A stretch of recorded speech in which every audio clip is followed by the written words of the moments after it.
નમસ્કાર ખેડૂત મિત્રો, હું રાજદીપ પરમાર રવિ હાઇબ્રિડ સીડ વતી સર્વે ખેડૂત મિત્રોનું હાર્દિક સ્વાગત કરું છું।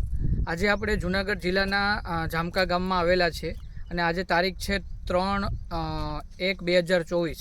આજે આપણે રવિ હાઇબ્રિડ સીડની ટ્રાયલ વેરાયટી છે હનુમા, એના પ્લોટ ઉપર ઊભેલા છીએ અને તમે અહીંયા જોઈ શકો ઘણી વેરાયટીઓનું વાવેતર થયેલું છે, બરાબર। તો એ પ્રમાણે તમને બતાવી શકું કે વેરાયટીની ખાસિયતો જણાવું તો વેરાયટીનો કલર એકદમ લાલ થતા એકદમ ડબ્બી લાલ કલર થાય છે, એના કારણે એનો માર્કેટમાં ભાવ એને સારા મળે છે અને એના ઉપર ક્રીઝ મીન્સ કે કળચલી પડે છે સુકાતા, તો કળચલીના કારણે વેપારી મિત્રો એને સારા ભાવ આપે છે। હવે વેરાયટીની ખાસિયત જણાવું તો વાયરસ સામે પ્રતિકારક શક્તિ ધરાવતી જાત છે અને એની સાથે સાથે 3 સ્ટેજની અંદર પ્લાન્ટ ગ્રો કરે છે કે ફ્રૂટિંગ એ ચાલુ હોય, બરાબર, અને એની સાથે ફૂટ અને ફ્લાવરિંગ પણ ચાલુ છે, તો એના કારણે ખેડૂતોને ઉત્પાદન મળે છે।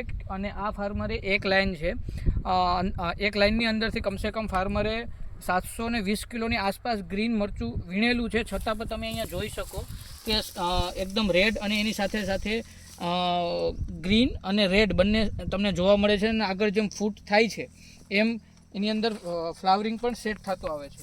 તો સર્વે ખેડૂત મિત્રોને આગ્રહ છે કે તમે આ વેરાયટીનું વાવેતર કરો અને લાલની અંદર પણ તમે સારા ભાવ લઈ શકો અને ગ્રીનની અંદર પણ તમે એનું ઉત્પાદન તમે જો લેવા માગતા હોય તો લઈ શકો।